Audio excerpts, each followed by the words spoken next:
yung ZX Moto brand, it caught our attention kasi kami sa Ducati Philippines Access Plus, di ba? And we're very much into racing. The Albertos, the family who owns TA Marketing, Access Plus Group, and Ducati Philippines is very much into racing. The whole family is into racing. And ZX Moto caught their attention and our attention kasi it's been winning the super sport races in World Superbike. So it's been beating competitors na mas malalaki, manufacturers na brands na mas malalaki, and has been competing for the longest time. And ito, bago lang, pumasok dun sa racing scene, but it's been making waves, it's been beating. So what's with ZX Moto, di ba? Why is it winning races and beating much older teams and much, alam mo yun, bigger companies? So we looked into it, we saw that they have quality bikes. You know, the owner, Zhang Shui, is really a mechanic before niya tinayo yung company. And we saw na talagang ZX Moto is a race-bred and race-winning bike. So we tried it, we brought it here, and we think the Filipinos will love this bike. Sabi mo nga, yung smoothness, yung lightness, yung pagkababa, alam mo naman tayo mga Pinoy, we're not that high. We're not that gifted with height, di ba? So, everything about the bike, I think will sell to Filipinos. Not just sell, but Asian fit, yes.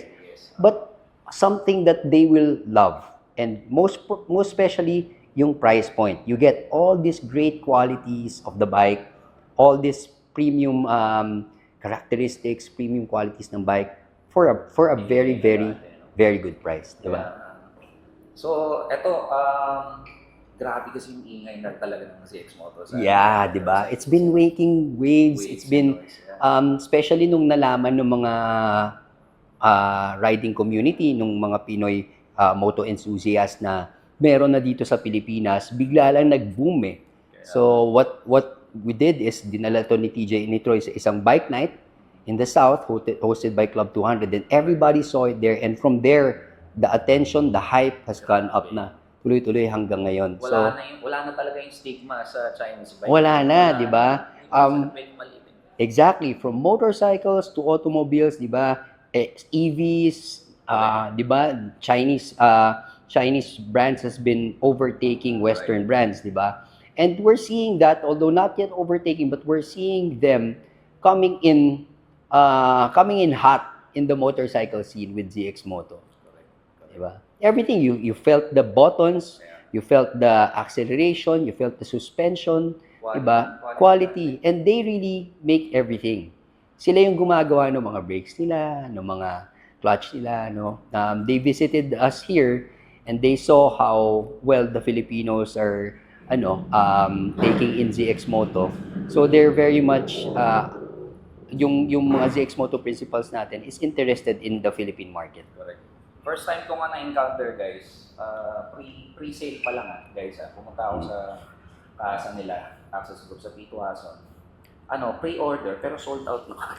Pre-order. Sobrang dami na kagad. As in, sold out na kagad.